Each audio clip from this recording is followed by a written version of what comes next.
Greetings. Hello. We're happy that you are able to join us today. Sorry for the late start. We're trying to get things worked out on the YouTube end. But my name is Deborah Hurd. I am the organizer for the William Leo Hansberry Society. And it is my great honor to welcome each of you to our second annual event. We would like, let's see, hold on just a moment. Here we go.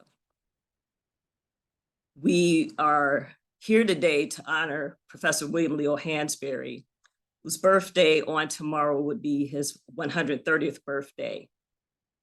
As an organization, William Leo Hansberry Society is a group of African and African descended scholars who are committed to increasing representation of and the number of professionally trained archaeologists and other professionals in the area of ancient African studies, particularly of Northeast Africa.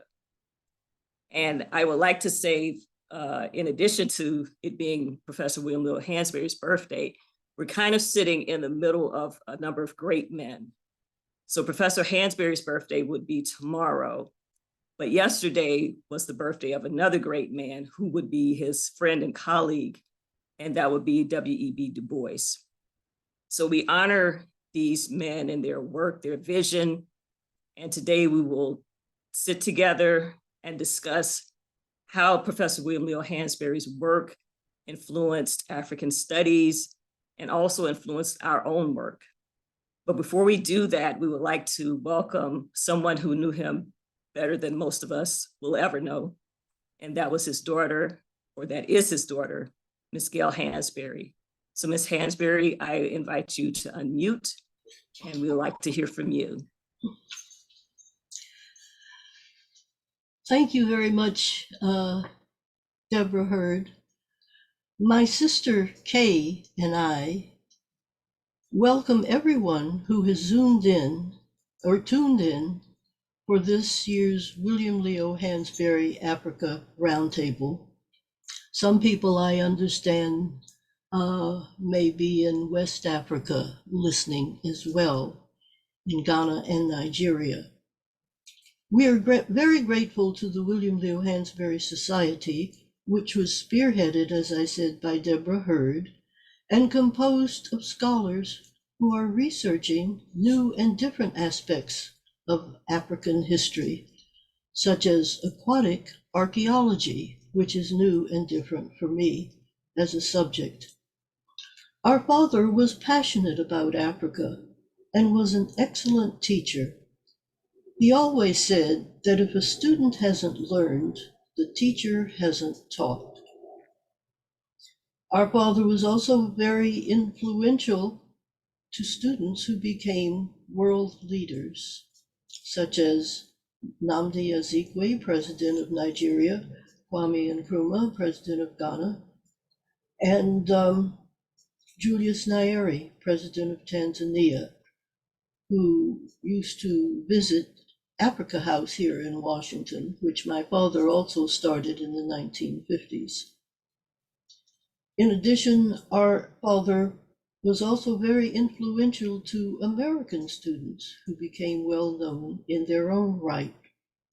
One student was John Henry Clark, who is always mentioned as a teacher of African history, as well as Chancellor Williams. Many people think that African history started with John Henry Clark. On one occasion, I was at an affair and we were talking for the discussion centered around African history, and one man stood up and said, "Oh, I know African history as far back as 1960. My teacher was John Henry Clark." And I didn't have a chance to say to him, "Well, do you know who John Henry Clark's teacher was?" He left before I had that opportunity to say so. Our father was very instrumental in opening the way for one of his last students, Bertrand Green, who still lives in Florida. Bertrand has written a glowing description of how our father recognized his capabilities and opened the way for him to study at Oxford. Also, we have two contemporary scholars, Melanie Jordan and Deborah Hurd, both of whom were influenced, they said, by my father. My sister and I want to again thank the William Leo Hansberry Society, and we look forward to his legacy continuing not only for the next few years, but for the next 100 years and beyond. Thank you very much.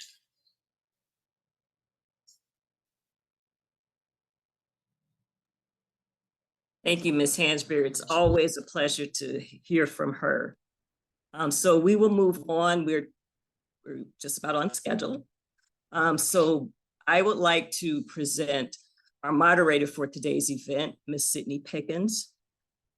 Sydney, holding a BA in Archaeology and Art History from Columbia University, is an archaeologist, a dancer, and an educator specializing in K-12 archaeology educational programming and curriculum design.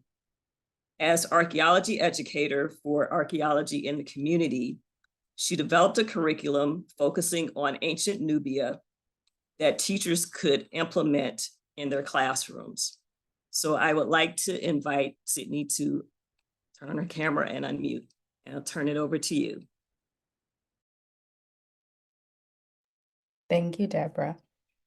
Deborah, if you come on back, so I'll give you your wonderful introduction that you deserve as well. Thank you for mine. Deborah Hurd is a PhD candidate in the Department of Anthropology at the University of Chicago, specializing in Nubian archaeology. She began her study of Nubia in 2002 through her study of ancient Egyptian language and history in the Department of Egyptology.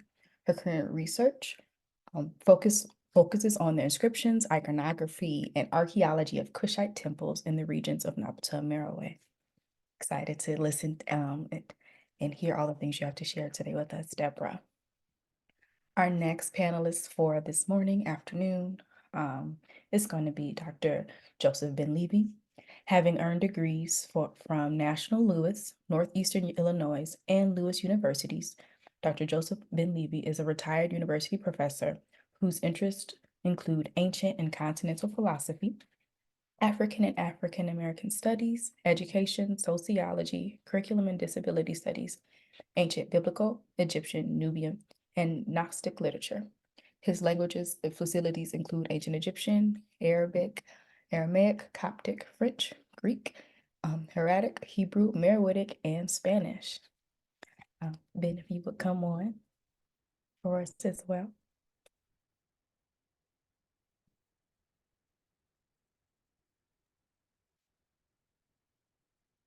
That was for me? Yes. Okay. That was for you. All right. Well, thank you very much, Sydney, for that wonderful introduction. And I'd like to introduce Dr. Shayla Monroe. Dr. Shayla Monroe is currently a postdoctoral fellow at Harvard University and will start as an assistant professor in the anthropology department beginning July 2024. She specializes in faunal analysis, the social zooarchaeology of Sudan and Egypt, the archaeology of ethnicity in the ancient Nile Valley, and African pastoralism. Dr. Monroe earned her PhD in anthropology from the University of California, Santa Barbara, USCB, and I want to say just a brilliant scholar among many others. So Shayla, I'll let you introduce the next panelist.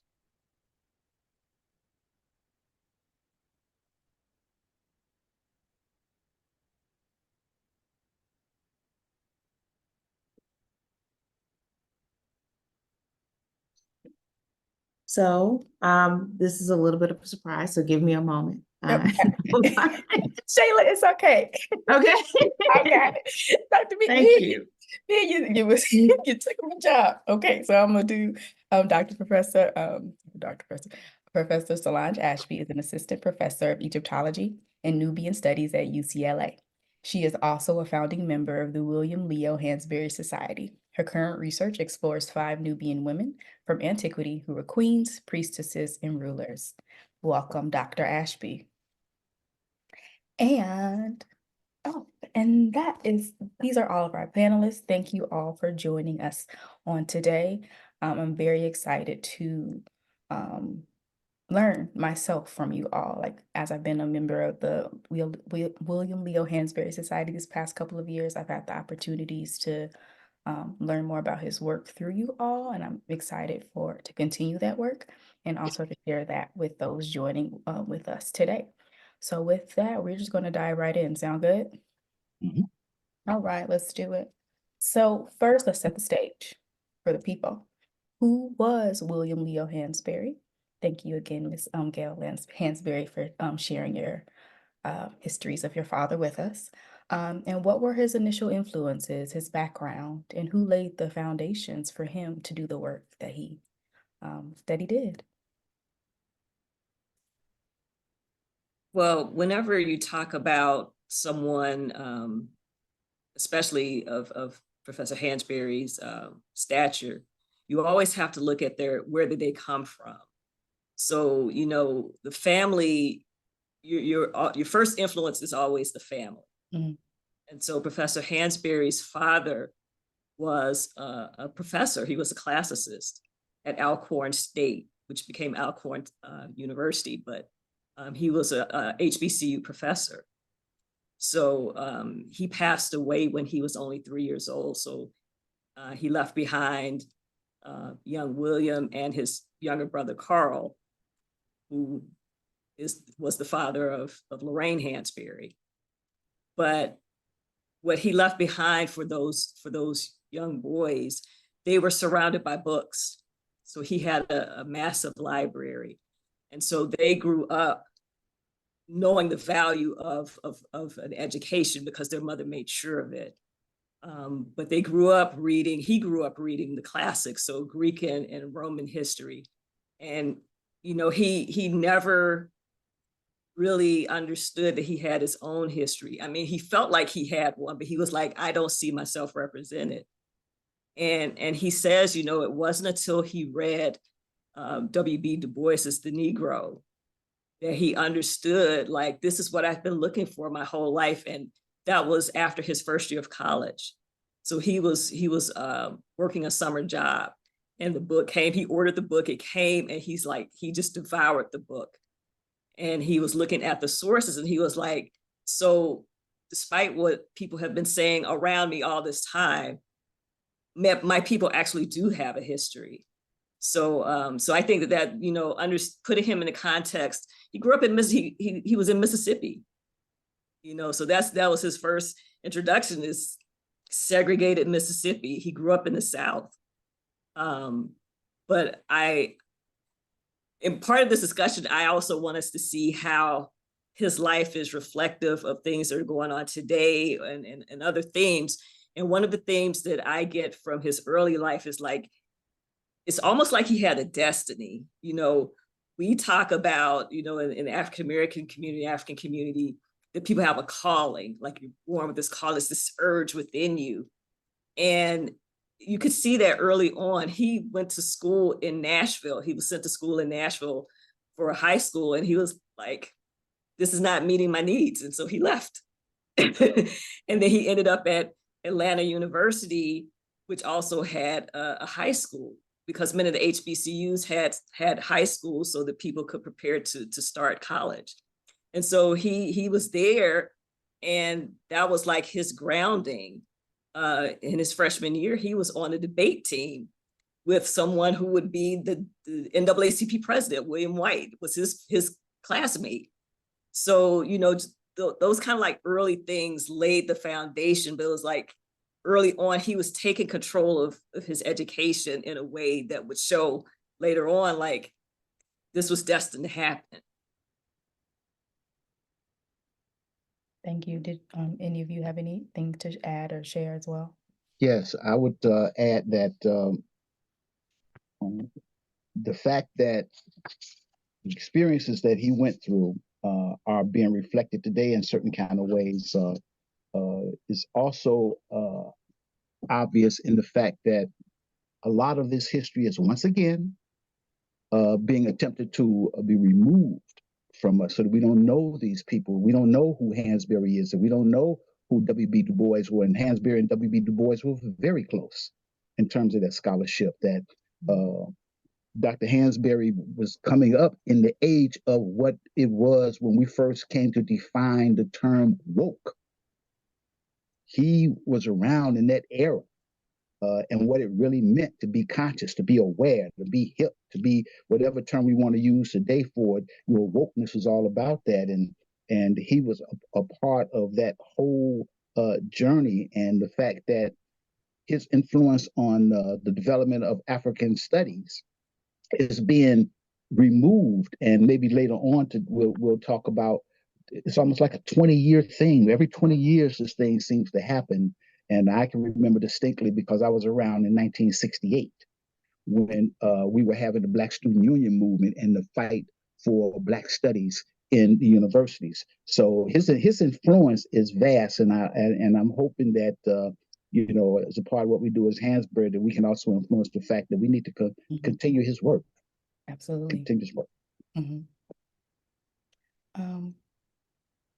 You mentioned how his work has influenced the movement in 1968, and I'm wondering if we can even bring it back earlier than that and go back to who are the thinkers that influenced him. I heard, Deb, you mentioned W.E. Du Bois. Who are the other, his background people, who were contemporaries, who are the people that, like you said, Dr. Ben, were in that?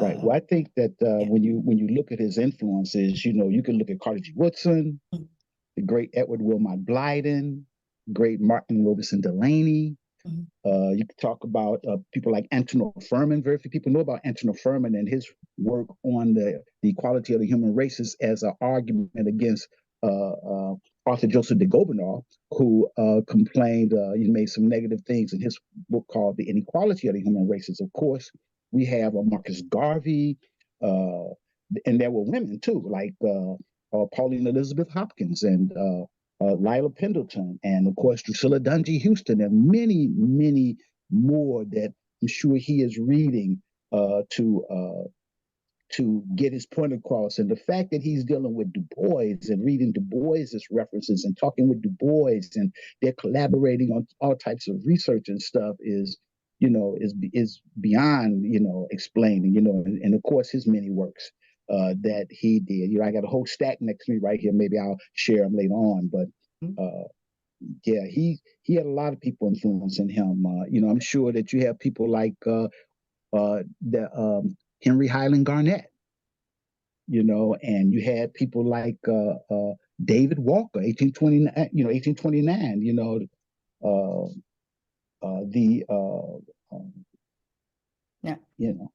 I could, if I sit here for a minute, I can go through them. But no, you gave us a good list, and so right. I'm going to take it back again and say. And one thing that I want to add to that, because when he read The Negro, because mind you, he had not read George Washington Williams. He did not know about the writings of Edward Wilmot Blyden or Henry Highland Garnett, because if he had, he would have said, oh yeah, this seems familiar. He had not read any of those people, even though they had preceded him. But one thing that I think is important for us as scholars, but also, we have a varied audience. So for people who are not within the academy, when you read books like The Negro that he was reading, that has footnotes and bibliographies, his thing was, okay, I want to read the things that he's citing. Like, I want to know where this knowledge comes from. So that's something that we should imitate, if you're not in the academy, because that's something that we have to do. But if you're not in the academy, that's a habit to follow. Yes. Look at the citations and look at who they're citing. Yes, absolutely. He ended up going on his road because he went back to Atlanta University at the beginning of his sophomore year. And the first thing he did when he saw his advisor was like, I just read this fantastic book from W.B. Du Bois. Mind you, Du Bois had already left Atlanta University, so he didn't cross paths with him at that time. Mhm. But he was saying, you know, I want to read these books that he cites. And the professor is like, okay, well, you know, we don't have those, but the closest place would be at Harvard. Thinking, okay, you know, like at his leisure, he could go check out the books at Harvard. He packs up and leaves. So this is another instance of taking control of his Taking control. education. Like there's this urge within me to do this. He packs up and leaves Atlanta University, takes the train and just shows up at Harvard. Who does that? Yeah. You know, and Yeah. he's like, I'm here. And they're like, who are you? You know? Mhm. He's the man with the plan, you know. Yeah. So, but he's there and he's like, I'm going to read all of these books, and he does. And he has Mhm. access to all these resources. So I think that's another theme that we can come back to later is talking Yes. about access and resources. Yes. I Very don't want good to point. hog the discussion, so I'll let other people talk. I will also just add a little question to this where so we named all of these really amazing scholars, and again, kind of as Deb mentioned, we don't really want to assume who our audience is. So if y'all want to just hop in and give us a little snippet of what was the Negro about, or what were some of the major ideas, philosophies that were shaping those conversations that Professor Hansberry was having with with his contemporary scholars, I think it would be a really great grounding in this conversation. Well, you know, in the African history notebook that he wrote, which was really his notes, his teaching notes, you know, he was placing a heavy emphasis on Ethiopia, Ethiopianism. There was an Ethiopianism movement going on at that time, and to really extract from a lot of the works, classical works and so forth, and of course, reading other stuff by other authors on Ethiopia to put out there the fact that Ethiopia played a major role in the history of Africa, particularly Northeast Africa.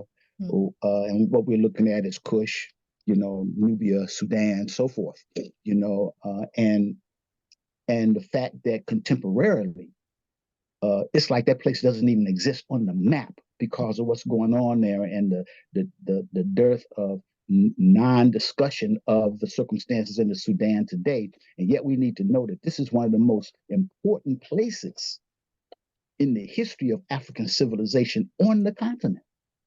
And he was one of the people who I would say really went about the business of exposing us to that place and its history. And he had his complications, but that's another story too, but that I won't get into. Maybe Deb and somebody else will.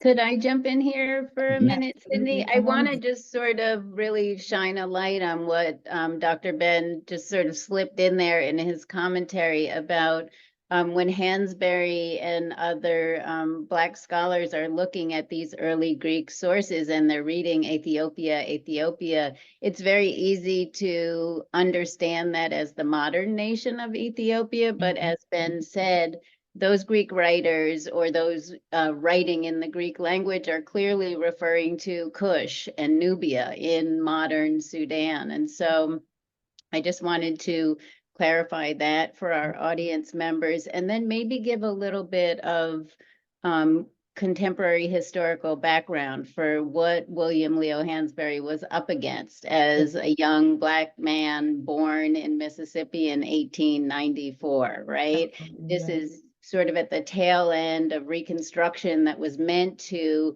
launch formerly enslaved people of African descent onto a path of at least some kind of economic stability. But as we know, that was abandoned right around the time of Hansberry's birth. And so we enter what Kwame Alfred has called in his article about Hansberry, the nadir of race relations and the specter of lynching and incredible terrorism and violence towards the Black community. And so it's really especially pertinent and impressive that Hansberry managed to follow his quest, as Deborah has alluded to, this brilliant mind that knew that there was African history, despite the fact that he hadn't received any of that education in his early schooling, and just persevered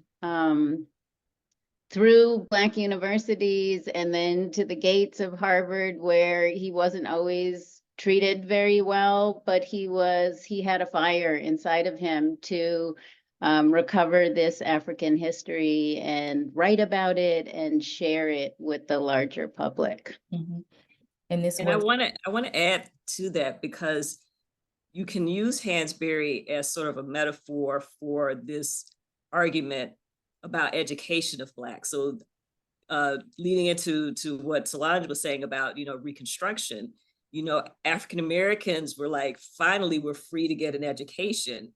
And a lot of people saw education as that pathway to that economic stability and moving up socially. And it's like, but then there was that disagreement. And most of us know, on one side you have W.B. Du Bois is like, the education should be the full education, like the sciences, the arts, liberal arts. And Booker T. Washington is saying, we need to teach people how to work. It needs to be a vocational education. So this is also the environment that he's growing up in. And I think we had the discussion yesterday when we were or the other day, about classics, because his father was a classicist, like he taught Greek and Roman history. So at an HBCU, in the late 1800s, they're teaching Greek and Latin, and that was part of the argument, because like Booker T. Washington was like, what does a farmer need to know about Latin? But the thing is that people were being educated. So even in Mississippi, in high schools, people were learning Latin. Black children were learning Latin at that time. So, there's this thing about education and how it's going to form. And I was thinking about Anna Julia Cooper, because we talk about who are these women. And she became the principal of the M Street School in Washington, D.C. She's also one of the first women to get a college, one of the first Black women to get a college degree in the country. But I remember she was invited because she was such an eloquent speaker and writer. And she was one of the few women that was invited to like some of the Pan-African meetings and organizations. And she was invited to speak at this large gathering of women, and I believe it was in Germany. And so she got up to speak, and even thinking of that time, they're inviting this Black woman to speak in Europe, in front of this large audience. They wouldn't have invited her to speak, in parts of the United States. But she got up to speak, and they were ready to interpret for her. But this woman opened her mouth, and she did her speech in German, and they were shocked. Yeah. But she wasn't finished, because there were some people there that were from France. So then she did her speech in French before concluding in English. So this is the level of education. So even though they were coming out of Reconstruction, and there was still this idea that African Americans were not intelligent, and they were dehumanized, they're not fully human. They were doing phenomenal work. It's like, if you allowed them the space, get off my back, get off my neck, and let me do my work, I can flourish. Part of that also is a part of William Little Hansberry's story, because the foot was never fully off his back. And he was never allowed to fully flourish. And so we'll talk about that, but I just want you to kind of keep that in the back of your mind. Go ahead, Shay.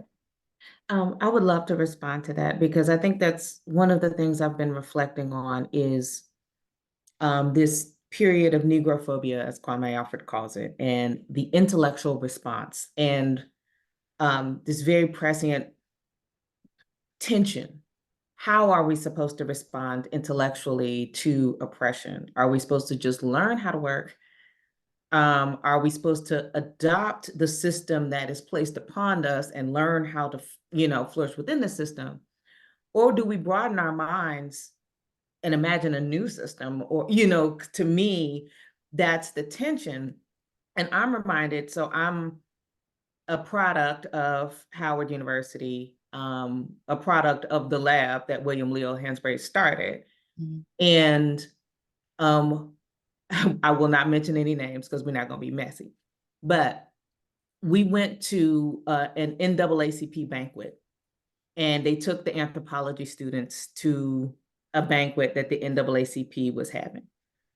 And at the time, probably the most foremost scholar of education was there. And it was, one of those banquets where people were seated, strategically at these tables.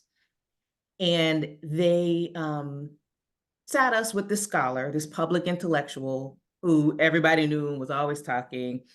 And he said, all you students are from Howard University. Why don't you tell me your major? And we all were anthropology majors. And he snubbed us so bad. He said, ugh, what did you all just wanted to make your parents mad or something?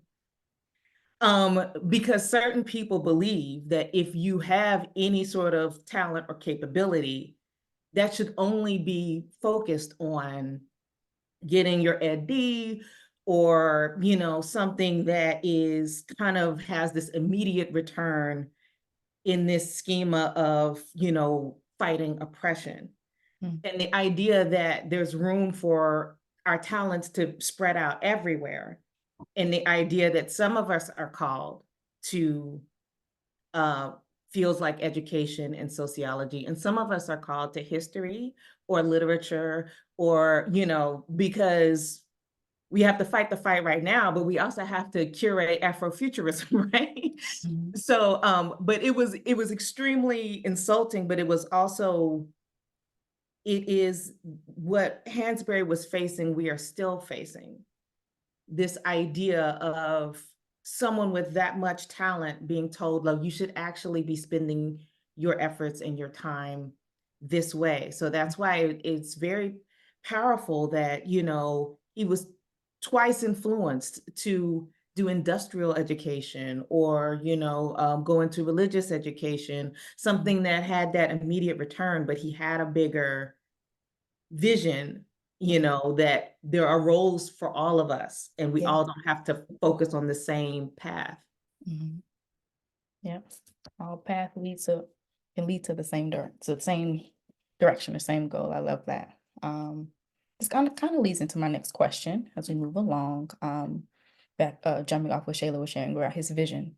What was William Leo Hansberry's vision and approach to African studies?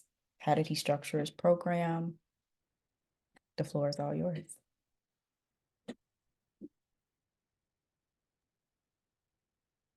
Well, normally I call it the longue durée of history. That was his approach. When he started, so he began putting his program together at Straight College, which is now Dillard University. In 1920, he was there for a year. And so he began putting together, but let me say this, because while he was at Harvard, he got his bachelor's degree and he began working on his master's, but his idea was that he was going to put together a textbook. Like that was his part of his vision. Like there needs to be a textbook for all of this. And he was using all of the original site materials. And that, I think that's another theme that we kind of need to come back to or keep in our minds, is about primary research. So there's one thing to reanalyze and reinterpret something that somebody else has done, but to be the first person to do it, to pull that stuff out of the ground or to look at the artifacts and interpret. And that's what he wanted to do. That's the point that he was getting to. And that's what I think some people could not grasp, like their vision of what he should be doing and what African studies was. I mean, and there was no African studies, mind you, because at this time, all the universities in the United States thought Africa doesn't have a history worth. They don't have a history. So what are we going to study? They don't have a history. And that comes out of, slavery and that mentality. Hegel and Bellini brought up, George Hegel, I leave Africa at the threshold of history, never to be mentioned again, because it's at the threshold of history. It's not even historical. And so he had this vision that, we need to be engaged at all levels of analysis and research. And that's part of the impetus for the Hansberry Society. Like, we have to be involved in primary research. We have to, straight to the from the source. source. Yes. But his work, his vision, he started from, so I've seen a couple of his syllabi, and he starts with what they call the early stone tool users, because this is before the Leakeys had found, the early hominids. So he, all they knew is that they were humans. Early times, they used stone tools. That's all that was known. And so he was like, well, that's where it starts.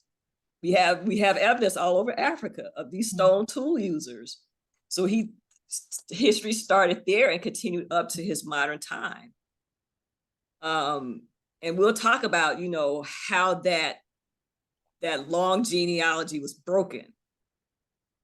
But for him and for others, it's an unbroken history. Yes, it fissures. Slavery caused that continuous history to fracture, but it's still a part. These are still branches of the same historical line. And so that's what he was trying to do, is trying to teach students. He had college students, but his notion was that teachers need to be teaching this at the elementary, junior high, high school level. All students need this knowledge. So that was his vision, is like, I'm going to bring African history. And imagine if he had been able to accomplish writing his textbook, the only book of African history would have been written by this Black man. And that would have spread not just across the states, but across the world, because he had that connection with Africa. So that history, he would have been in connection and in contact with those historians in Africa that were doing work. And this could have been, we're over a century behind. Yeah. But I think we're doing the work right now to catch back up and get us on the right direction. I think what you said about the education portion, I'm thinking about how, yes, he was learning classics, he was learning Latin, French, whatever. What if the children are learning their African histories in those elementary schools? What if they're learning early African American histories, African diasporic histories within those elementary and secondary classrooms? Then that'll better prepare them to move forward. And I love that we're trying to get to a space where we're going to end up there sooner, hopefully, rather than later. Solange, did you want to jump in? Yeah, I just want to say and acknowledge how we at the Hansberry Society very much are modeling our understanding of scholarship on the vision of Hansberry, that he was an autodidact, but he dove into so many different fields. And it is precisely the breadth of fields of study that we have gathered together in the scholars who are members of the Hansberry Society. So I'm just reading that he was very interested, as Deb alluded to, in covering all phases of African history, so ancient, medieval, and modern African history, that he was trained in cultural anthropology, archaeology, African ethnology, human paleontology, history of science, while all brought together in his brilliant mind and presented as history. And we have representatives of almost all of those disciplines in our membership. And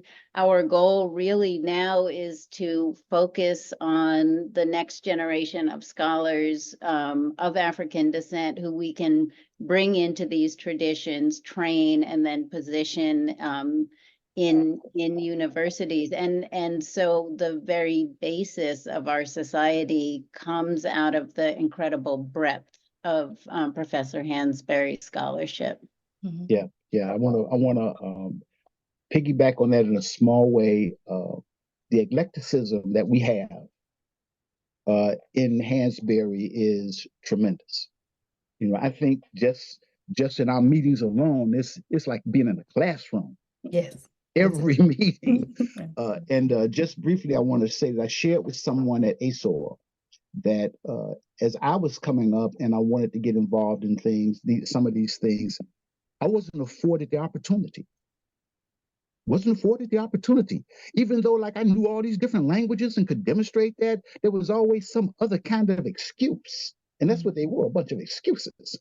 But as I pointed out to this person, but today, to look at the scholars that we have around us, and Hansberry says that there's some good stuff happening that's about to happen and is happening. And it's a reflection of what Professor Hansberry wanted to see.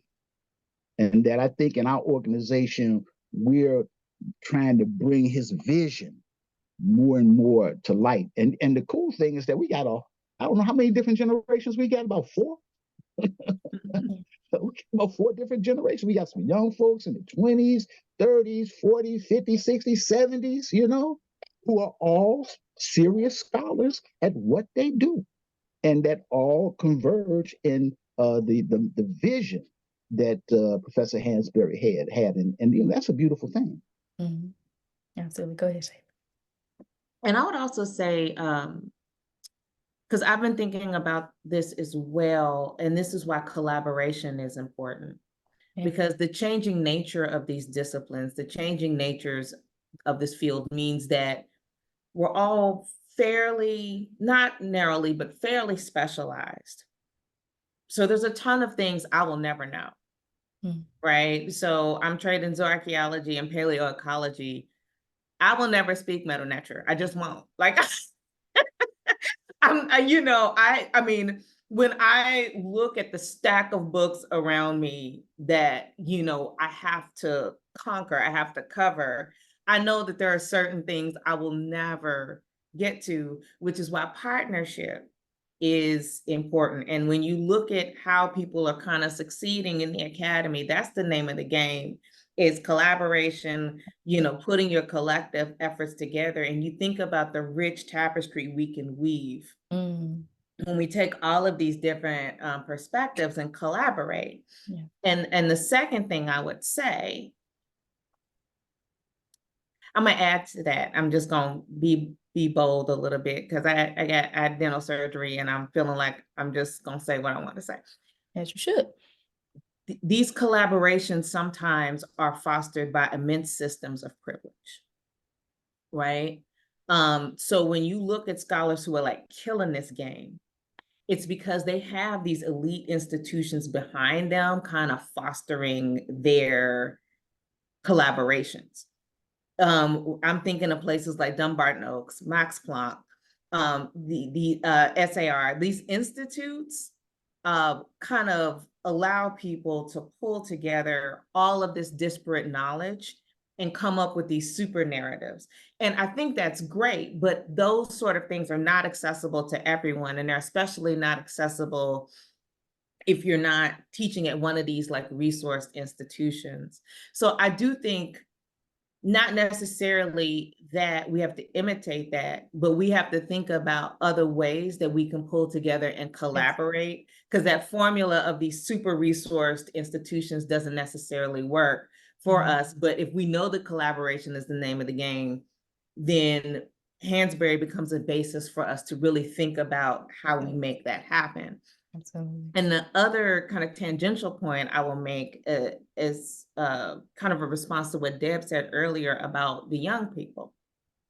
Having taught African archaeology at University of California, Santa Barbara, sometimes by the time they get to college, it's too late. Yeah, the ideas and the misconception and the toxic notions that people have embedded in their head about Africa and its people and its culture and its past, I can stand up there, and I have stand up there and talk for 10 weeks. And, and then at the end, have students at the university level who act like they didn't hear a word that I said. The biases, the nastiness, the images, the racism is still in there, right? You can't talk it away even at the university level sometimes. And so I think I have increasingly become even more deeply committed to this idea that Africa can't wait for college, because the depth to which people carry these biases in, like I said, sometimes you can teach like your hair's on fire, but you're fighting against these deeply embedded biases that can't be, facts just bounce right off of them, right? So how do we actually raise adults that don't have those biases? And I think that's one of the things that really fascinated me kind of going over Hansberry's story, is that inside, he had the strength inside to fight against that bias. He was driven, he was internally driven. I mean, he was also a product of a community, but he was internally driven to fight against that anti-African bias. And we live in a society where not a lot of people have that fire to really find that out. So I'm thinking, just because of how hard it is to remove anti-African bias once it's there, we got to start with the babies. Gotta start with the babies.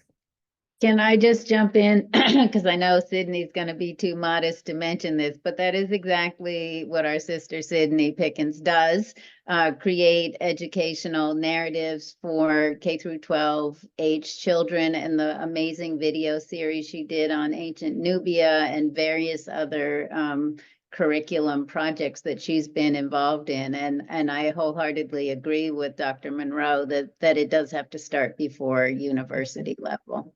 Absolutely. One of the things that you said, Solange, this week, I think yesterday, the day before yesterday, whatever, we were talking about learning Medu Neter, and how if we had had children that started learning Medu Neter at the elementary level, by the time they get to you, that there are whole levels of stuff we can move to.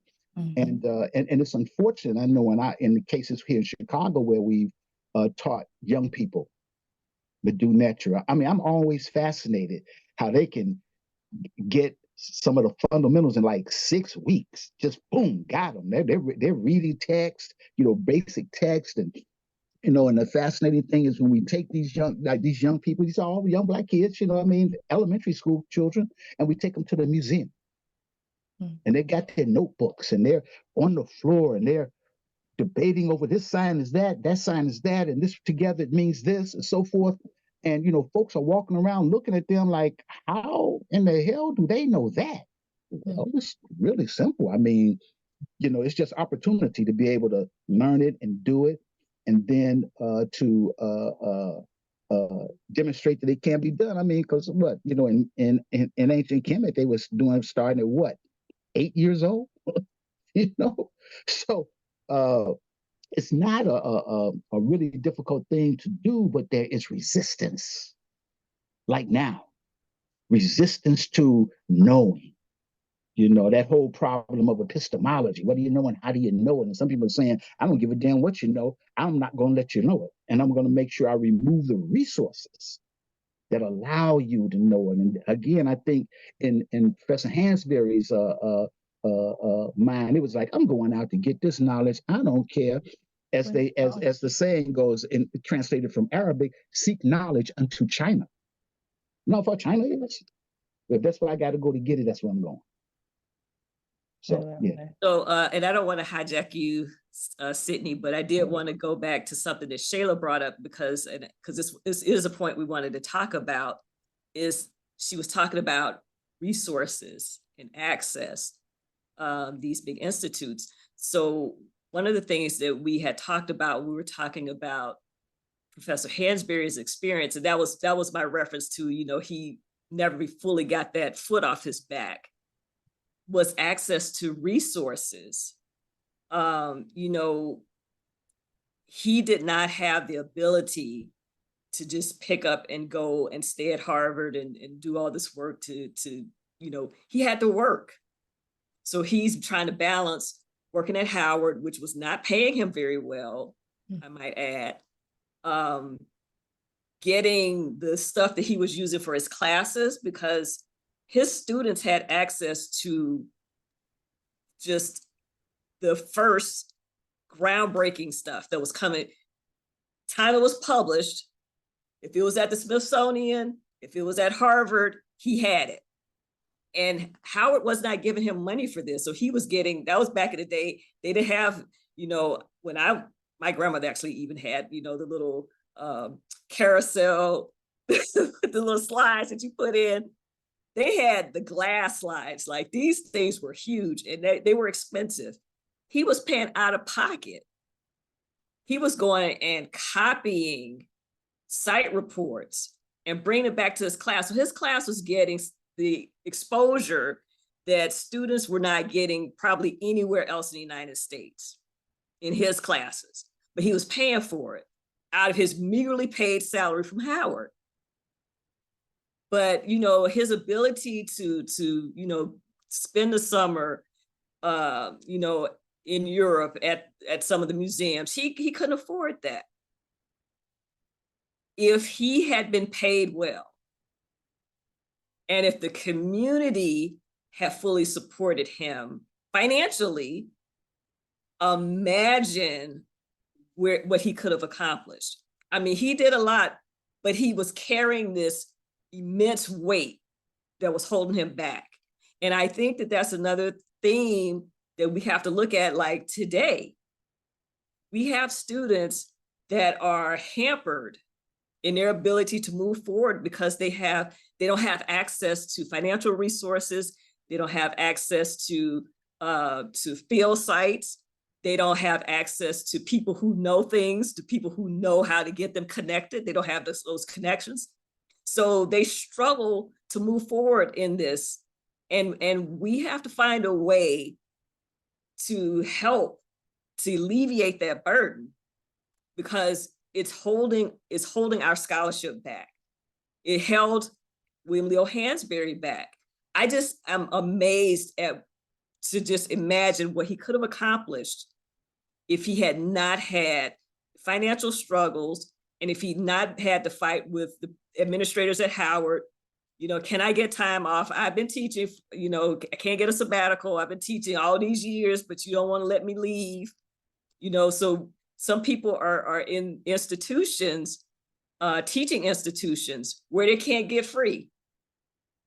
If you're an R1, they bank in your time that you're doing research. But if you're not at R1, you're teaching university, you teach 4 or 5 classes a semester. When are you supposed to do research? But yet it's still, we expect our scholars to be able to be productive. And it's like, you can't be productive if you spend all of your time in the classroom and you have no way to relieve that. You have no finances to do the work that you need to do. So that's one of the things that we have to think about. How do we overcome that? Go ahead, Sheila, and then I'm gonna pivot a little bit. I think that we've talked about this before in the Hansberry Society, but I also think that dilemma that you're describing, it's connected to this tension between, well, the community sometimes wants our young people to focus on practical matters versus historical matters. And, I think we all understand, people who are interested in this, understand that historical matters have a direct bearing on our imagination. And our imagination, the health of our imagination, has a direct bearing on where we're going as, a people. But I also wonder if we can't take a page out of Hansberry and his contemporaries. We have to put, we have to put these studies back in the context of community. Because I think by putting these studies back in the context of community, we have to demand as a community that these things are resourced, which means like HBCU alums need to demand that these programs are protected. HBCU alums need to demand that scholars doing this work are resourced. And I think part of what has to happen is we have to get out of this fantasy that if we just destroy everything in the name of STEM, that STEM will save us. We've tried that over and over and over again. In Hansberry's day, it was called industrial education, right?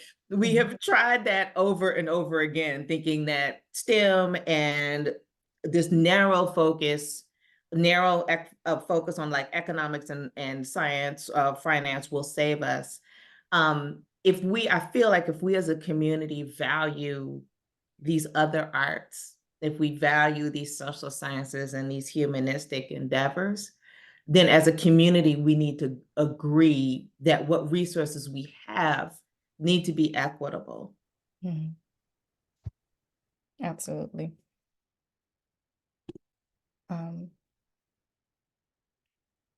I have one little extra question that I want to ask around, not one, many, but around this vision and approach that we're talking about. So an approach that is community-based, a vision that is anti-establishment, and moving against this ahistorical continent thing we're talking about. In our notes, when we talk in our meetings prior to this, we spoke a little bit about his work with the African American Institute, and I'm wondering if one of you all can just do a quick, or not quick, explanation of exactly what that work looked like, what he did, and how that really like epitomized the kind of work that he did and what his approach was to really solidifying his work in African studies and propagating it.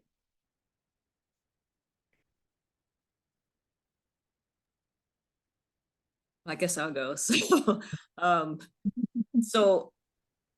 and we had mentioned, you know, for Hansberry, this is the history continued on through his time. So he had a very strong interest in Ethiopia, but he was also interested in other countries in West Africa. So he became involved in recruiting students from Africa to Howard. Mm-hmm. And so the Africa America Institute, which was co-founded with Horace Van Bond, who was president at Lincoln University, who was also Julian Bond's father.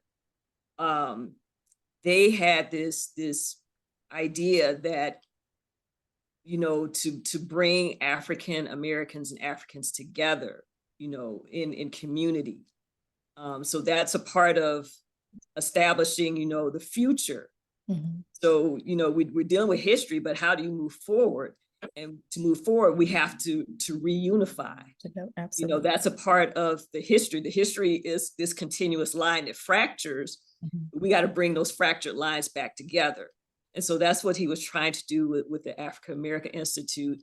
That's how he was able to influence these young men that ended up going back to Africa and ruling, you know, taking leadership in their country. So Nnamdi Azikiwe and Kwame Nkrumah, you Mm-hmm. know, he taught them. So there's a part of him that's in Africa. When he passed away, well, even before he passed away, Nnamdi Azikiwe was like, well, you know, if they're not gonna celebrate you, I'm gonna celebrate you. He was like, we getting ready to start this university. I'm gonna name this whole African Studies after you. So they had an African Studies Institute that was named for William Leo Hansberry on the continent. Mm-hmm. You know, yeah. He won the first Haile Selassie Prize. Horace Mann Bond nominated him for that, and he won that prize. Mm-hmm. So there was a very deep connection for him that, you know, we have to reestablish our links with our brothers and sisters, you know, on the continent, but also, you know, throughout the diaspora. So that was a part of his vision as well. Thank you. And then I guess segueing from that, thinking about these both geographic and temporal connections that Hansberry was so adamant about reestablishing and reconnecting. Let's talk about the state of affairs today and what the African studies and the African American studies disciplinary divide looks like. How did it come about, and what kind of deviations took place that kind of skewed us away from Professor Hansberry's vision? Well, I'd like to start with what Dr. Monroe talked about, STEM. STEM. Oh, The idea that we didn't need anything, we don't need the humanities, we don't need all that history, we don't need all that philosophy. All we need is science, technology, engineering, and mathematics. That's it. Because that's what's going to lead our young people into the future. Well, right now we see that that's not even working at all. All right. And the fact that history, and particularly knowing your history, is very fundamental to you deciding where you want to go. If you don't know what size, what shoes your feet should go in, don't complain when your feet start hurting when you walk. All right. There is that kind of start. That's been a few years back now. Now in Illinois, I'll give you an example. In 1986, they passed a law under Congresswoman Mattie Hunter that African American, a class in African American studies should be taught in every school in the state of Illinois at the elementary and high school level. Then in 2000, I think it was, they passed a law that you should at least have a class in African American studies taught at the state university level. Well, some of us have been doing that already for a long, long time. But here's the deal. Then they started saying, and I can distinctly remember this before I retired. Then they started saying, well, we really don't need to teach all of that Africa stuff. All that Nile Valley stuff. And we don't really need to teach those types of things about Africa. Nobody's really interested in Africa. They're really interested in hip hop and things like that. And so gradually programs began to remove. In my case, they just waited until it was time for me to retire, and they just told me my position was no longer sustainable. That's what they told me. But I was at the point where I was retiring anyway. So I said, no problem, I'm going to retire anyway. But even up to that point, there were complaints. Why are you teaching them all that stuff about Nile Valley societies and what's going on in East Africa and Ethiopia and the contentions there? And why are you talking about Central Africa and migrations and all these other types of things? Who wants to know about that? And I had to remind them, well, didn't some of that happen in the West? Didn't that happen in the West? Do you all talk about migrations here in the 1830s and the 1840s from, Western Europe and denying Southern Europeans the right to be here and, all these other things that were going on? And they were like, yeah, but, that was back then.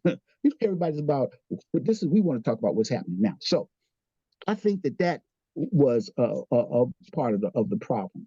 But just briefly, I'd say that I could distinctly remember in 1968, when they were having the Black Student Union movement, and when they were allowing a lot of African Americans to go to these, what we call PWIs, predominantly white institutions, and I was one of those who ended up going to one, and the really, really amazing drama and hell that we went through. But at the same time, this is a point where we were advocating for and protesting for and demanding Black studies. Yeah. Well, Ben, before you get there, because I think we need to back up. Okay. Because that's another branching. Okay. We need to go back to the original branching. Okay. So when you think about the Black scholars like William Leo Hansberry, they were teaching this long, continuous history. Mm-hmm. Then you have Melville Herskovits, who's considered the father of African studies. He's not teaching that long history. It's a short history dealing, and it's really not even a history. It's more cultural. It's cultural anthropology. But as he goes along, he builds his program. He gets funding from these philanthropists. The philanthropists and the U.S. government shapes what becomes African studies. It's not what the people were doing like at the HBCU. So what's at Howard, what's coming up at other universities. What becomes instilled in these predominantly white institutions is that they're dealing with modern Africa, they're dealing with politics, they're dealing with economics, because what's the point? We're trying to figure out how these governments work. How can we influence them? What's their breaking point? So there was a very there was an agenda behind this funding. So then African studies is not about ancient Africa anymore. It's about studying politics, history, politics, modern history, and economics and culture, because you got to know how the society functions too. So African studies becomes this subset that is very distinct from what's being taught at HBCU. So you have this split. So when you talk about African studies, Africana studies in the HBCU context or in Black studies context, it means one thing. If you go to the mainstream universities, African studies means something else. And it's because there was an agenda to create this specific, so even the language part, so you want to learn African language, there's government money for that. Why? Because they wanted people to go into those countries that could speak the language, and you can be a spy. No. Let's understand the time. It's the night, it's the Cold War.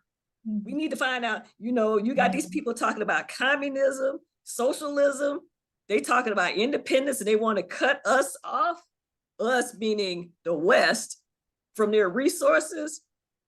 We need people to understand how who do we need to talk to? So if you want to know why the US, why the African governments are unstable, you could trace back. There's some understandings that were acquired along the way. So that's that first branching. Right. Okay. African studies. African studies means a particular set of interventions in Africa.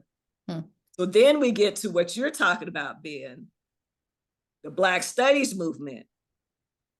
Because that's when the Black students are like, well, hold up, wait a minute. Because also you have to understand African studies comes to the HBCUs. They're not left behind. So William Leo Hansberry fought for decades to get his program institutionalized at Howard. And because he had these haters, colleagues, at every turn he got subverted. It wasn't until he went to Egypt. So Miss Hansberry, she was a young girl. She went to Egypt. When he got that fellowship to go to Egypt and he was gone, all of a sudden, boom, Howard has African studies. Like, you wait till I leave the first trip onto the continent after about 30 years, now all of a sudden you create it while I'm gone. And not only that, but he's not even leading the department. Yes. So they totally cut him out.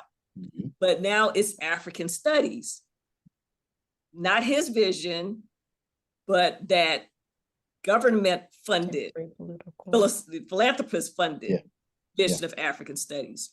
Yeah, and we have to be concerned about those collaborators who are responsible for putting the impediments in his way, even to the extent of, making sure he doesn't get the funding, because the government has an agenda of a worldview around who should get funded in these African studies programs. Like you said, with the languages, and you got all these folks going over, they can speak all these different, they can speak Wolof and Yoruba and Hausa and whatever, but you don't have no Blacks doing that because they're uncomfortable, as we know the case was with Hansberry in that. So I just want to say that. But Shayla, go ahead. I saw you. Oh, well, just to kind of respond to that with an anecdote. So my second time at Howard, I knew I wanted to be an archaeologist. And at this point, I was already headed to a graduate program in anthropology to become an archaeologist. And I took an African studies class. And in it, I wanted to write my final paper on the previous conflict in Darfur. And I wanted to cover it from a longue durée perspective. And I was literally told by an African studies professor, like, you can only go back to a certain point. And I was like, but I think where y'all starting with is not where this whole thing actually started. Like we got to. I'm like, when you look at Darfur, this didn't start in 1990. Like this, like back in the day. And he was like, no, that's not what we're doing in this class. That's not what this is. Mm. And, that might've just been a pedagogical decision on behalf of, but I that always stuck with me, that instinctively I knew. I was like, I feel like when we're looking at these big issues, we need to go back. You like back to the beginning. Mm-hmm. And there's a resistance there. It's like that. No. That's not what we're doing. Right. And in that resistance, you control the narrative.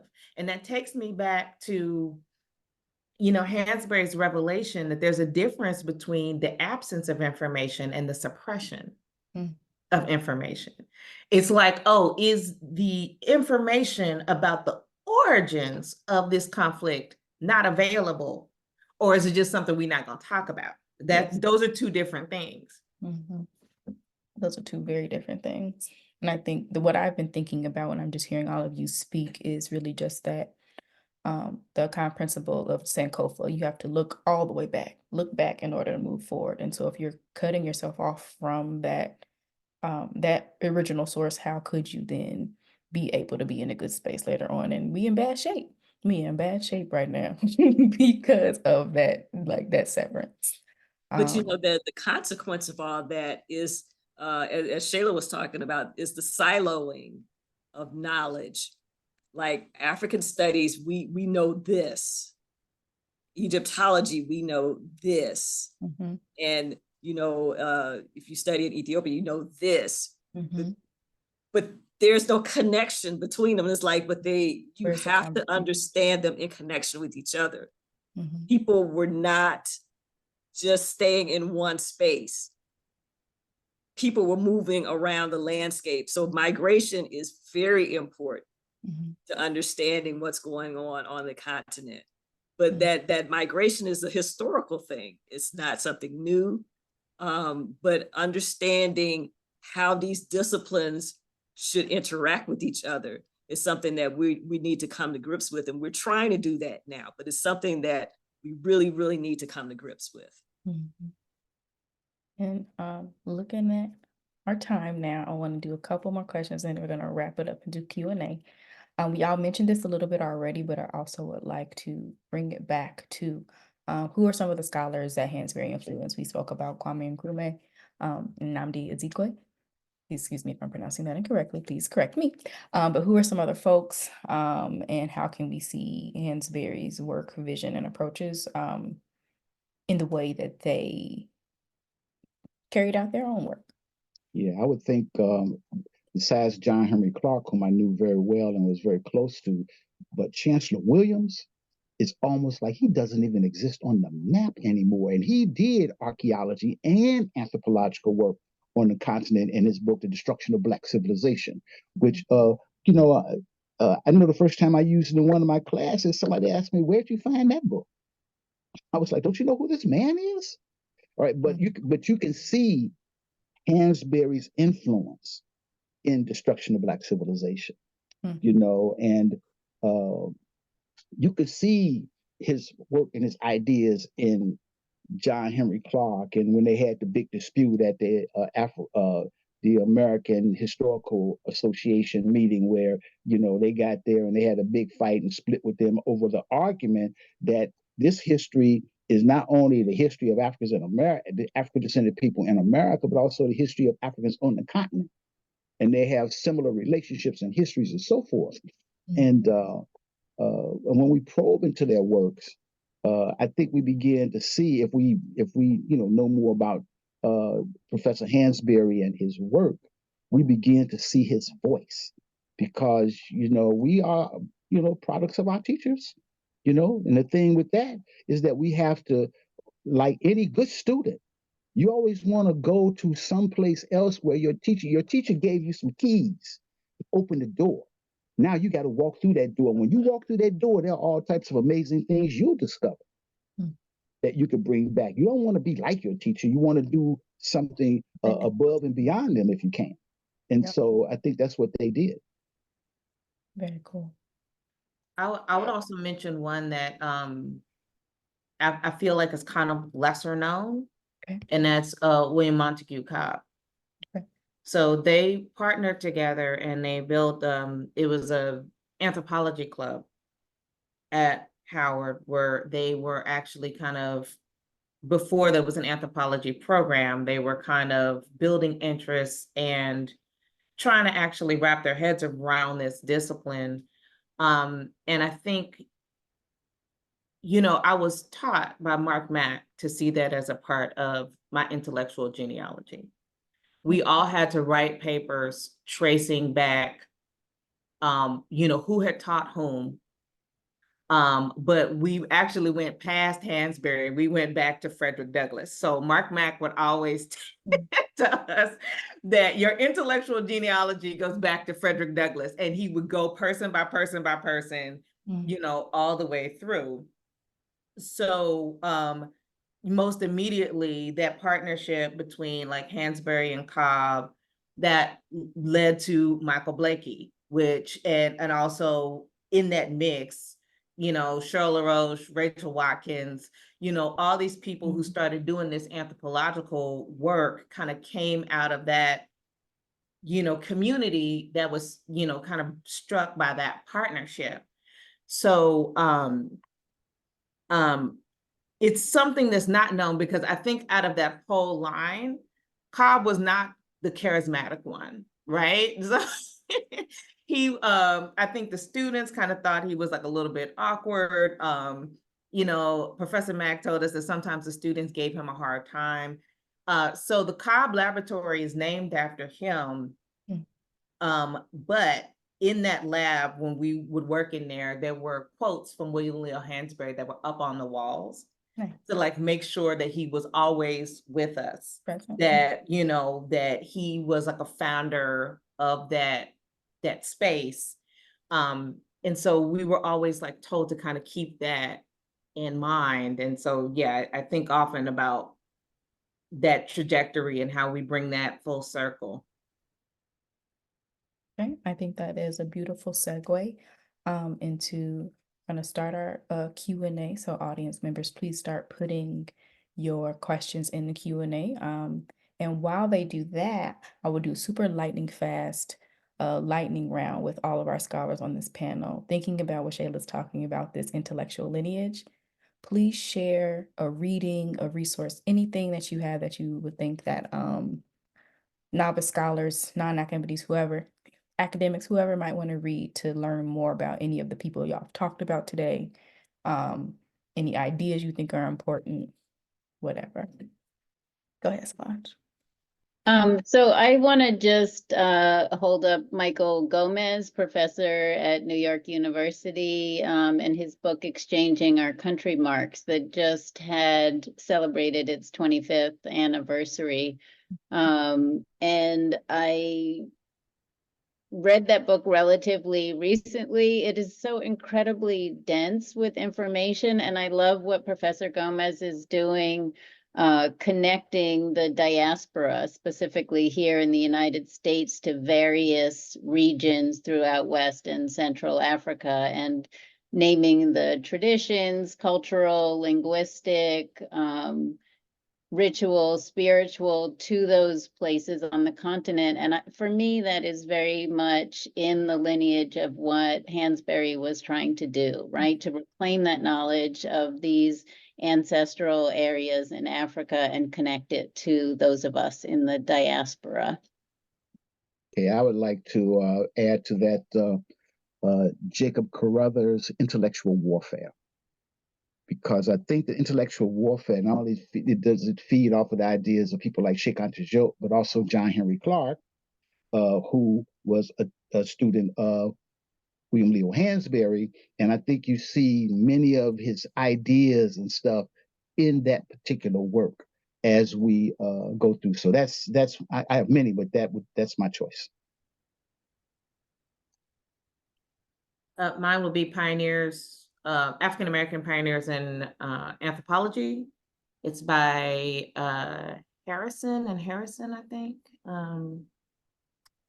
Yes, it's by Irene Faye Harrison. And that one has a couple of archaeologists, Black archaeologists that people have kind of forgotten about and don't know about it, but it's also got a chapter on Cobb and his work at Howard.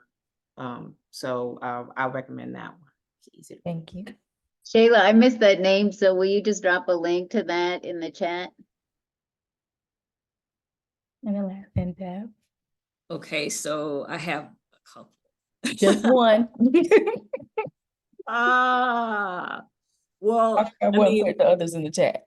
we talked about so to give further information about the problems that Hansberry and other Black scholars had getting funding and working through trying to be a part of the discipline and being excluded.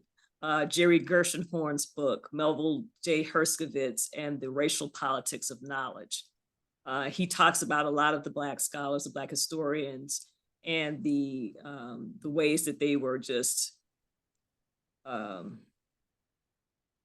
don't even, it's sometimes the words, it just, what happened just defies words, like what happened to Du Bois's Encyclopedia Africana, how they just sabotaged it. But yeah, so that's one. Thank you.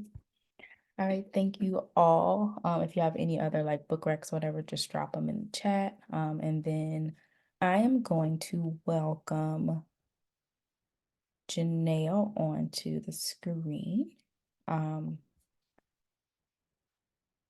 She's gonna facilitate our question and answer. Janelle Marsha. Hi, Janelle. Janelle Marsha is a PhD candidate in anthropology at Purdue University. She specializes in bioarchaeology and environmental microbiology in Sudan. She investigates human bacteria coevolution and the relationship between bone infection and exposure to, I don't know this word, Janelle, tetracyclines. Got it. Got it. That's a general antibiotic. If anybody is interested, you have went to a doctor and you have gotten a tetracycline. All right, thank you very much. From dietary sources in the Ancient Nile Valley, her current research focuses on human material relations within archaeology and local communities in the Nubian region of Northern Sudan. All right, Mr. Janelle, take us away. You all, I really enjoyed the conversation, so I got to hold off on my questions, but I'll start with the Q&A, and I'll go in the order in which we received them. And so the first question, and Deborah, you did kind of touch on this a little bit.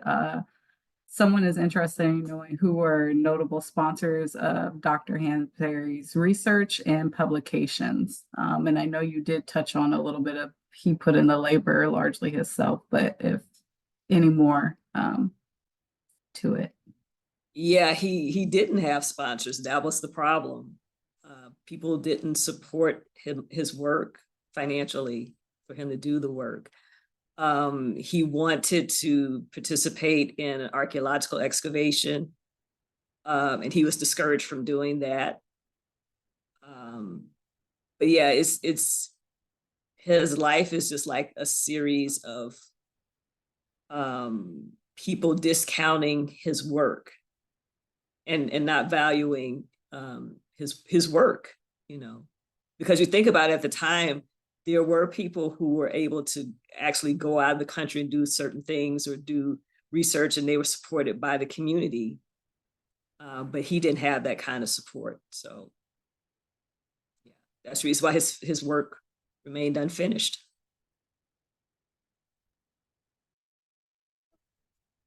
Answering that question. So the next question that was posed to the panel is, how do we go about addressing anti-intellectualism as a whole? With the general surge of negativity against any type of academic rigor, standards, there's distrust, ridicule towards teachers, experts, and a lot of people getting on this fringe of pseudosciences and conspiracies.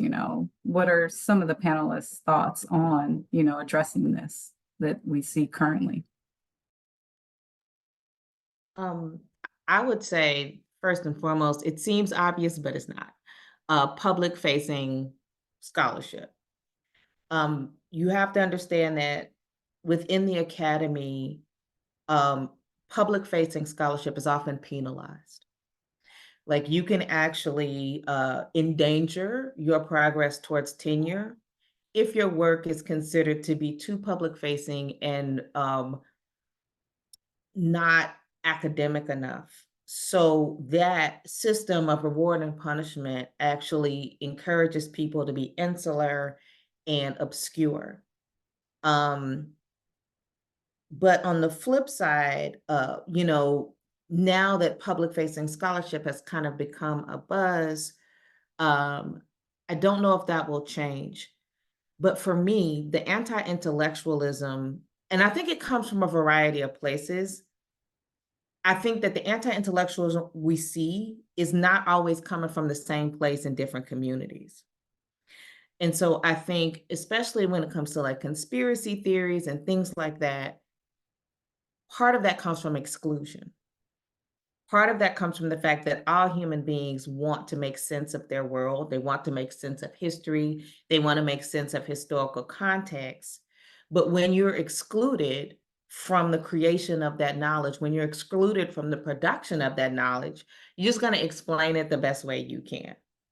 I would think one example, my friend asked me, I'm from Memphis, and one of my friends asked me, she said, I know a group of people, they need a Black archaeologist. And so will you come and meet with them? I didn't know what I was stepping into. I just went to meet with this group of people because my friend said that these people wanted to talk to a Black archaeologist. Well, I get there and I get waylaid by the Black Cahokians. And they have this whole theory about how Cahokia is actually Egyptian pyramids and et cetera, et cetera. And I sat there and I talked through a lot of things with them. And I talked through how a lot of the fundamentals of this conspiracy were really rooted in white supremacy, right? Like the idea that they were hiding these stone monuments built by Africans. And I'm like, well, who told you that people who build in stone are superior to people who don't?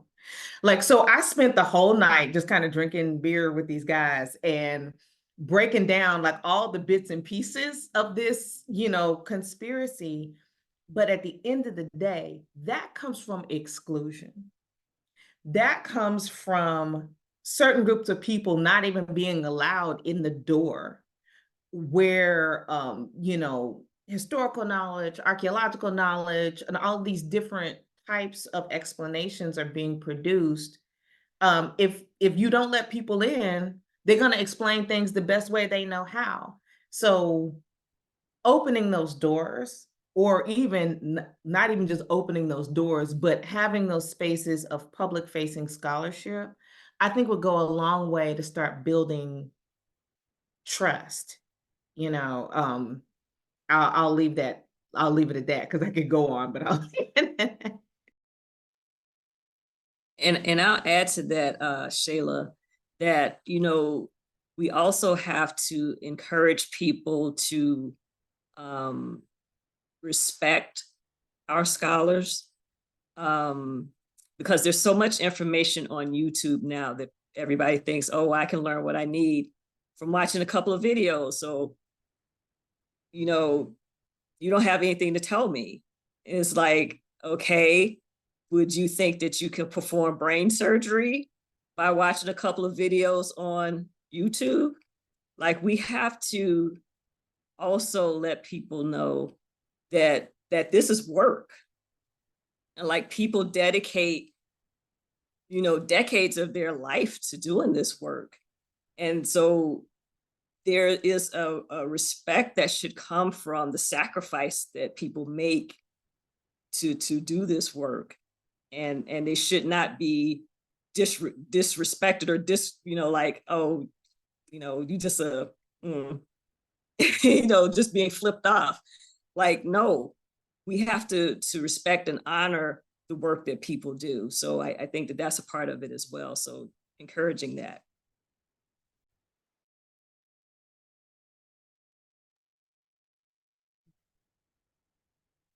Answered. Okay, so the next question would be from Dr. Frazier asking, Professor Hansberry believed that historians should pursue a Pan-Africanist approach. Do we see any historians today following that approach?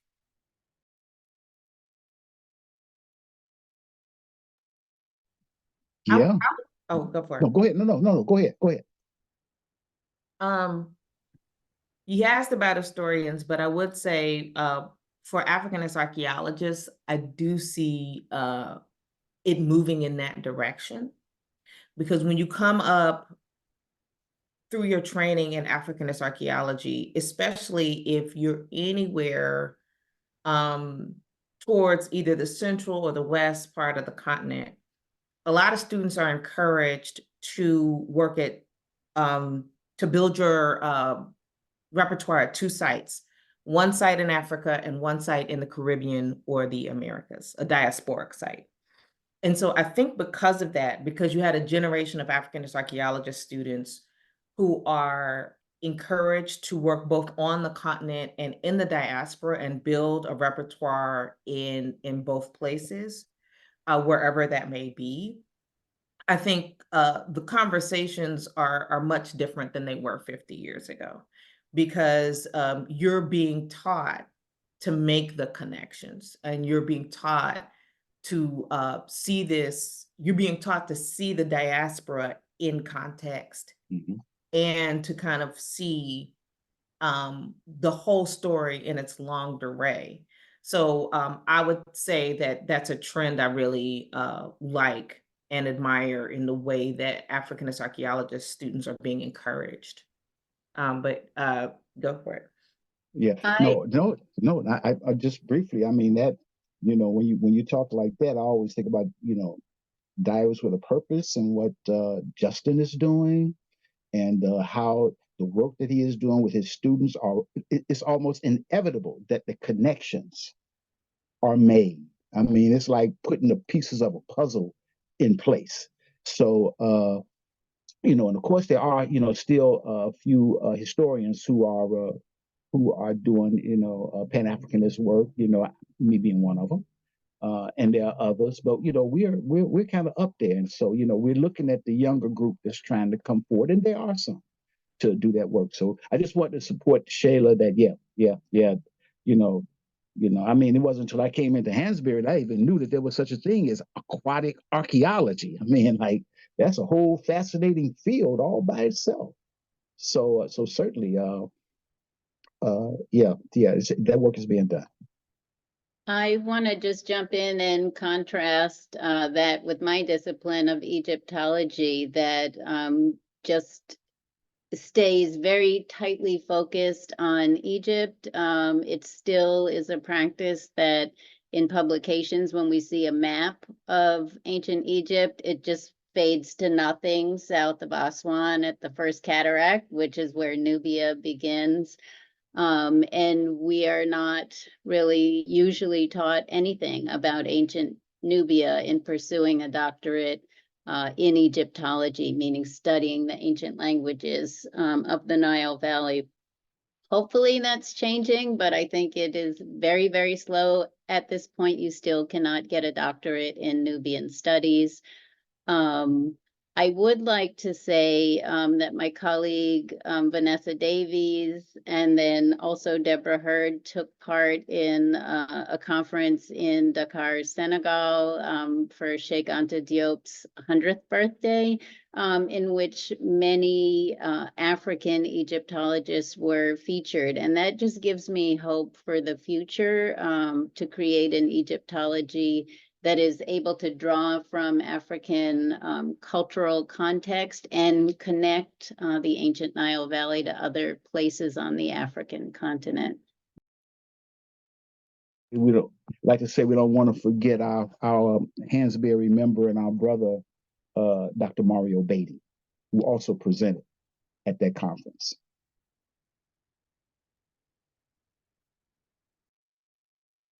You all. Okay, so the next question is, What do you all think about the genetic revolution and the conversation of identity of the source of populations of Kemet/Egypt?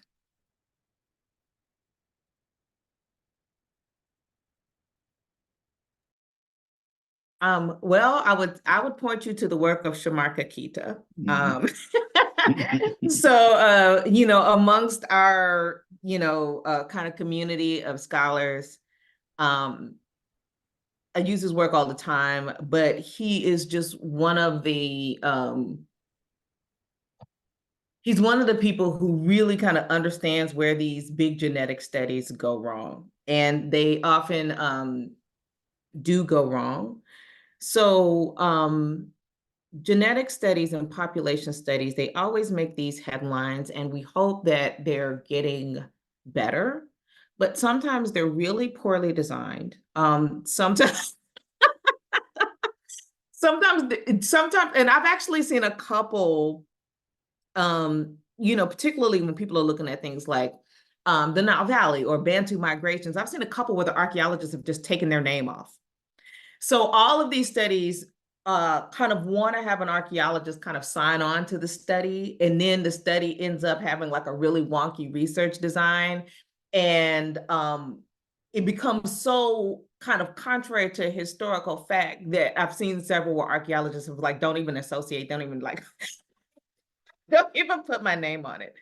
So the biggest one was like what was it, like 4 years ago, where they sampled a site in late antiquity in Egypt, and it turned out that they were Sherdans. And like Sherdans are sea people. They're from like Anatolia. And so they were basically pirates who used to like roam around and pirating. And they got this idea. I'm not an Egyptologist, but this is just kind of via osmosis what I understand. So the Sherdans got this idea that one day they would go into the Nile Delta and do some pirating. And basically the Egyptians like beat them up and they couldn't get back on their ship. So there ended up being this group of people living in Egypt who had originally come from Anatolia or somewhere close about. These were part of the people. And so everybody kind of knows that these Sherdans kind of like ended up staying there, right? These were some of the people that were sampled when they did this big genetic study of ancient Egypt. People who had just got off a boat. And so when things like that happen, because the narrative kind of like looms so large, people kind of glommed onto it. And then later on, when people like Kita and a bunch of people tried to say like, hey, this was really, not very well designed. Like, why would you pick something, a sample size so late and from like Sherdans, et cetera? But the headline was so big that nobody heard the explanation afterwards. So, and it was considered a failure by like a lot of people. So all of that is to say that I think it's done some damage. And it's not just in Egypt, I think in other places. Studies like that with the sensational headlines and the poor research design have done damage to genetic studies, period. So now a lot of scholars in a lot of different disciplines like side-eye these big sensational headlines because the geneticists really have not done a good job of incorporating, archaeological knowledge or other types of historical knowledge into their research design. I don't know if that answers the question, but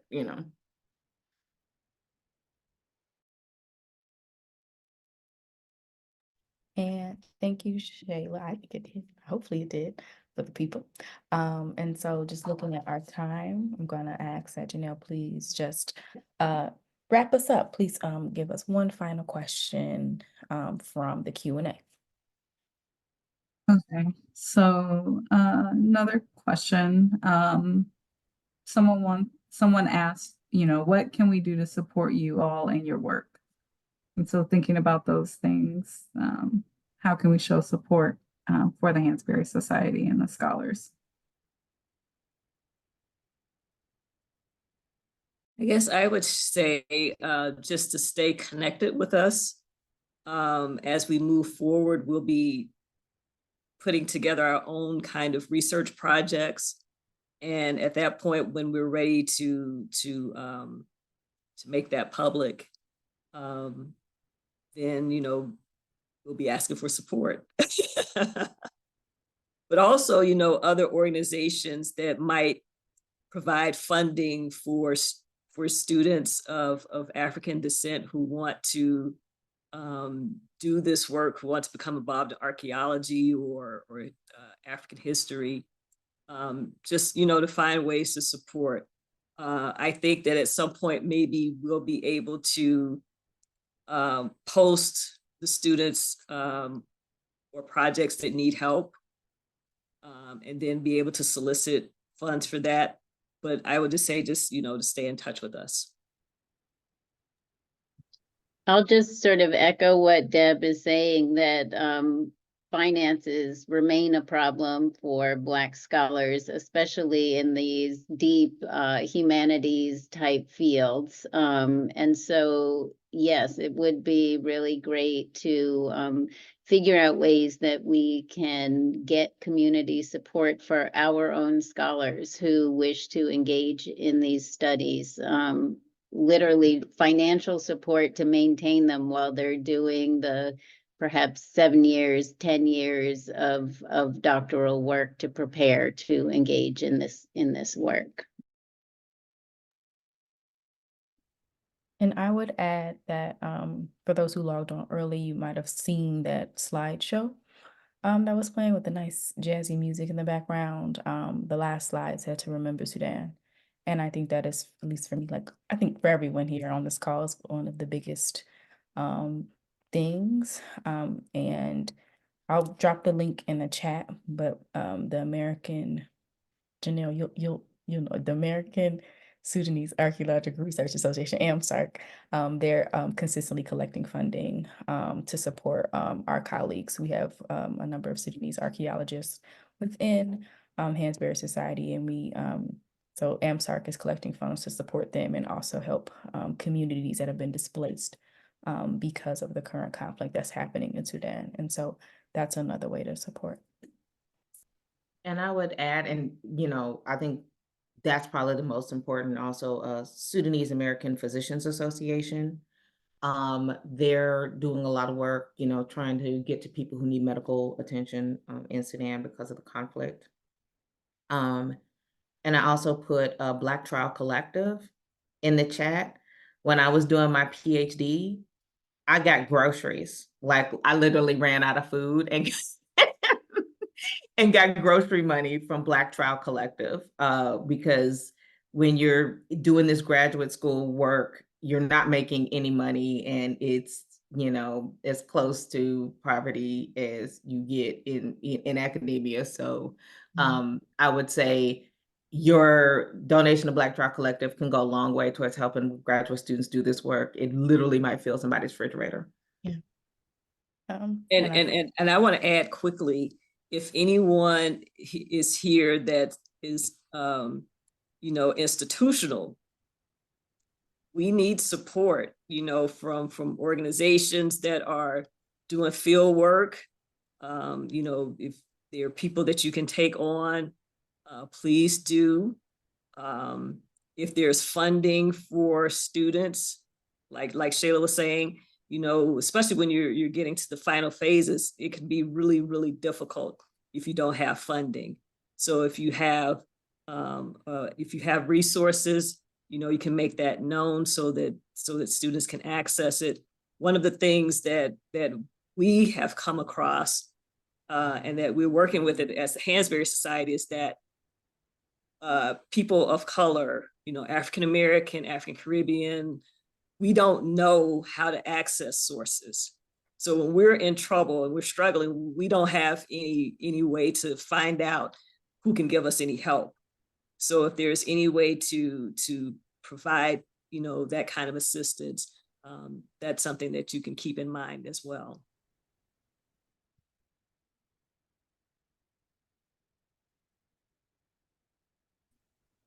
so much for your answers. Before we wrap up and I pass it off to Sydney, I am dropping in the chat. Join us to continue this conversation. So shortly after this, in about 10 minutes, we will be continuing this conversation at the link I provided in the chat. So if you're interested in having a more conversational atmosphere, please join us. This will run from about 2:35 to 4 p.m. Eastern. But passing it back to Sydney to close us out. Thank you so much. Thank you, Janelle, and thank you to each and every one of our panelists for giving us this really rich conversation and dive into who William Leo Hansberry is and the importance of his work.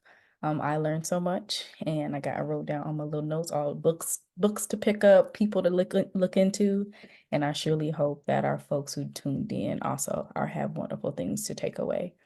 Go ahead, Deb. So one thing I wanted to say before you make your announcement, get to that. But I do want to thank all of the attendees. We also want to thank all of our sponsors for helping us to get the word out as you have done this year, and many of you did last year. We decided to do a roundtable as opposed to the full-on symposium that we did last year because it's a lot less time and there's a lot less effort. So we'll do research symposiums, like maybe every 3 years or so. But doing the roundtable, we felt would allow us to do a little bit more throughout the year. So this will not be our final roundtable. So I wanted to let the audience know that we have probably at least 2 more roundtables throughout the year, but our next one is scheduled for sometime in the summer. So keep an eye out for the announcement. In the slideshow, you may have seen towards the end that there was a slide for Dr. Gay Byron. She passed away suddenly back in October. And even though she was not a Hansberry Society member yet, she had been in contact. So Solange had been working with her for like over a year. I just met her in October. Along with Ms. Hansberry, we met her at the African Studies Conference at Howard. And I was getting her in touch with Kevin Burrell and Helena Wolde-Quiros because she had a book contract to work on early Christianity in Ethiopia. So I thought even though I had met her only that one time, we had such a connection, and I was so looking forward to working with her in the future that it really hit me kind of hard. And so we thought that we might honor her through the context of the William Leo Hansberry Society in doing a roundtable around early Christianity and Kush. So I just want you to keep an eye out on that. One of our sponsors this year is Black Classic Press. I did not think to reach out to them last year, and on his own, Mr. Coates found out about the symposium, and he just sent the announcement out to his mailing list, and he also offered a discount. So I have not gotten the coupon code yet, but as soon as we get it, they've agreed to give a discount on Professor Hansberry's books, which will be important for the reason that Sydney will advise you of now. So just like you're hopping on to the next Zoom link, the learning doesn't stop here. We are going to be starting the William Leo Hansberry Society Book Club this March, and we're going to start having like monthly or so meetings where we dive into the work of Professor Hansberry as well as his contemporaries, people that he's influenced and or has been influenced by. We're starting out with his first work, Pillars in Ethiopian History. Our first meeting is going to be on Friday, March 15th at 5 p.m. Pacific, 7 p.m. Central, or 8 p.m. Eastern, or wherever you are in the world. That's when it's happening.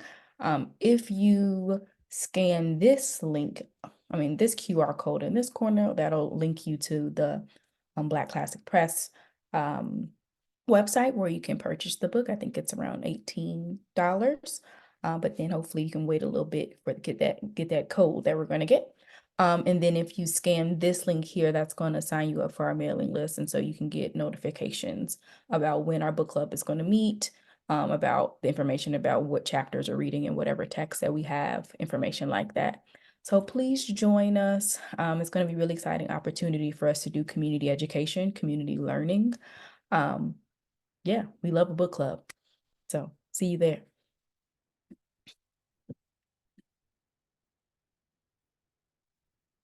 Okay, I'll leave it up here for a couple more seconds. Hopefully we got some signer-uppers. I feel like we should have closed out with Stevie Wonder's Happy Birthday for Professor Hansberry. Next year we'll do that.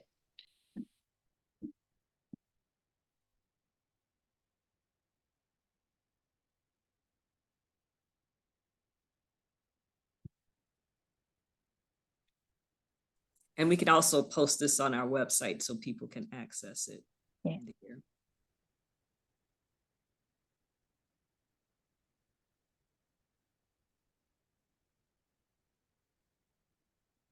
All right, should I stop sharing? Should we hop over? Yeah. All righty. Send us the code. All right, well, thanks everybody for showing up. We'll see you in our after party. Yep. Take care, everybody.